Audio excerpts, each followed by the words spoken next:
So I help people from all walks of life, really, who would like to perhaps get clarity on where you're at in life, to have more personal resilience or perhaps professional resilience so that you can be more resourceful.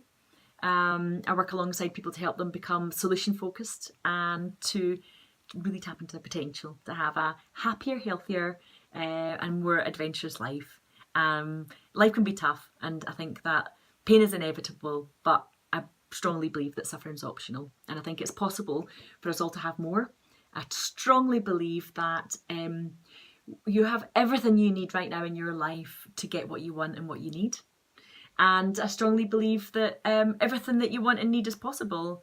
So I'm inviting you to consider the idea that whatever you want is more possible. But in order to get the most out of life, really, we want to be clear on what it is we want. There needs to be some clarity. There needs to be some intention and motivation. And there needs to be resilience. We need you being resilient so that whatever you decide to take on, you can overcome the humps that you'll face along the way, the obstacles, that you can have a strong, resourceful team there to help you, that you are going to be in a position that you're looking after yourself well so that you are topping up along the way and able to deal with life's stresses and knocks. So I want to talk to you about resilience. Resilience, my interpretation of the word resilience, it's about being able to deal with life's adversity, being able to stretch and flex to the demands and challenges of life and still be able to carry on, and being able to bounce back from the difficult stuff and continue forward when things don't go to plan. So resilience is something that I'm really curious and interested about. It's a key factor in maintaining good well-being, mental and emotional well-being. There's lots of different models to think about resilience. Some people, I guess in the world of sport and industry, often they talk about mental toughness. In my past experience of working in mental health services, we talk about resilience. And there's a model that we use to talk about resilience sometimes that is called the stress vulnerability model. So it's the idea that our capacity to deal with life stresses will completely influence how resilient we really are. A model that was developed, I think, lots of people can access information about this model. It was developed to understand people with a vulnerability for psychosis, who would then go on to develop a full-blown psychotic illness. But I feel like it's a model that really is so relevant to just understanding people and how we are. So I'm going to show you, again, you can find this anywhere, this isn't mine, but this is the resilience bucket. So as strange as it sounds, I'm going to ask you to imagine yourself as a bucket. And if this bucket here is you, this is about, I guess this is about who you are. It's about your genetics. It's about your childhood, your upbringing, the stories that you've brought forward through your life, your schooling, the dynamics in your family, how it was when you were growing up. It's about your physical well-being. You're having positive relationships going through your life. So this bucket here, and the size and the strength of your bucket is completely influenced by your past. Now, we can't change our past. We can't change what's happened, but we can change how we think about it, how we view it, the story we tell, and what kind of story it is. So we can really influence how we take what's happened and what's been forward and how we frame it in a way that's useful. So a difficult story from your past can actually become a strength in the face of adversity, how I overcame challenges, and it can be the lessons that I've learned that are going to help me create a fantastic life now. So your bucket will be influenced by your past, but not just what's happened, but how you view and perceive yourself and your story going forward and what you really believe. So what we have at the top is life stuff. There's things going in the bucket, in your bucket all the time. Life's happening around us. So that can be the really positive stuff, and it can be the really difficult stuff, the stressors. Now, life stressors can be around our job satisfaction, family circumstances, our health, how connected we are with people. Are we connected? Are we isolated? Housing, have we got a good roof over our head? Are we happy with our housing circumstances? Are they adequate? Do you have a role? Do you have a work role? Do you have something that you do that keeps you occupied? Being able to manage medication, activity, perhaps, loss might have happened in your life. All these things, maybe relationship issues that influence us. These are all going in our bucket. That's what's happening. Sometimes we can have more control over these things, sometimes less. What else is going in the bucket is life's positives. So even positive life events can be, they're going in the bucket, we're dealing with them. So even things like, having good health and connectedness and security and good role satisfaction, relationships, productivity, these are all going in the bucket too. And these can be really positive. Now, even life's positive events can be stressful. We can all think about that stress building up before a holiday, or when you start a new job or move home and it's very stressful. So even the positives in life bring stress. But all of these things go in the pot. Some of these things are in our control. So actually we can say no to things. We can influence our relationships and the quality of the people we're connected to. We can influence our housing. We can influence a lot of things around our health and well-being. There's a lot of things in life we can choose around, and sometimes there's things in life we can't. And the important thing is to get really clear on what you can influence and what you can. It could be that you need to discover how to be assertive, or to change the relationships you're in, or do something that is about helping how you can manage your health and well-being. Now, these things are quite challenging, so that's why sometimes people have a lot of factors going in their resilience bucket that can be quite negative.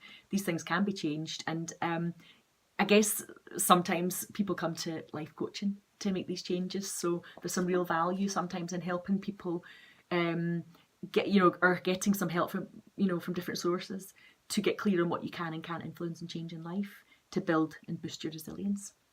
So here you can see there's other things influencing your resilience bucket.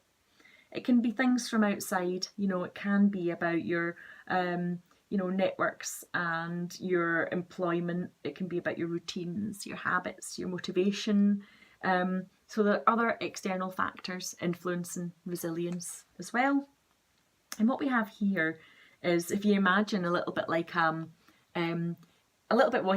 the top of a watering can, there's a bit of a filtering system, and there's the holes here at the bottom that allow things to feed away and to drain, because we need this bucket to never become too full.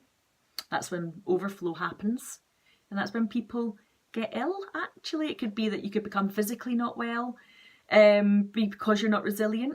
It could be about your emotional health might suffer, and at the worst, people sometimes go on to develop serious physical health problems through stress, or it might even be that your mental health suffers and you become unwell, and we want neither of those things to happen. So what we're saying really here is we need all of this stuff to trickle out. Now, the bigger your bucket, the less negative external factors influencing your bucket, and the more positive factors that are boosting your bucket and keeping it robust. The least positive, the least negative stressors going in your bucket, and the most positive influences are going in your bucket are going to be really positive, and actually having the capability to allow things to drain away, just allowing things to go, to flow, to come and go, and to leave. And what allows this to happen is the coping strategies that you have in life. They can be all sorts of things. There's no right way to cope with life. We all have different preferences. We're all very unique. For me, coping is about being in the company of the right people. I'm an extrovert, so I like to be around other people. But it's not just people, it's about the right people. It's about making sure that the people that I spend time with are the folk that anchor me, and the people who boost me and top me up and who have good energy. It could be, for me, another one is about exercise, so keeping physically fit, and in particular being outdoors is really, really important way for me to keep fit. Habits and routines, so sustaining habits and routines help me, and having a accomplishment and a role where I feel I'm making a difference. These are all my coping strategies, and having fun and adventure is really important to me. It could be anything. It could be time out. It could be doing activities that top you up, whatever that is. It could be about having more fun. It could be that you've got particular mindfulness techniques you use. Perhaps there's little strategies that help you. Maybe it's about reading. Maybe it's about routines, talking, therapy, developing insight. Whatever strategies you use, have some coping strategies.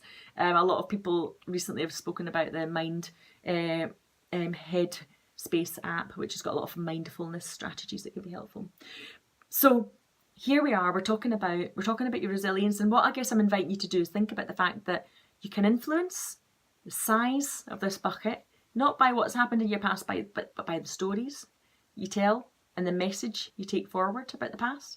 You can influence your bucket and the strength of it by external factors that are influencing you, and by what's going in your bucket. And that remember that the negative influences are obviously detrimental, but so sometimes can be the positive life changes and life events. And bear in mind that sometimes we have more control than we think over what's going in the bucket, what we're saying yes to, what we're saying no to.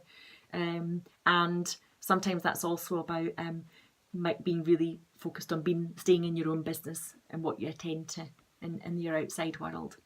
So when I work alongside people, I use this as a framework and a reference really to think a little bit about.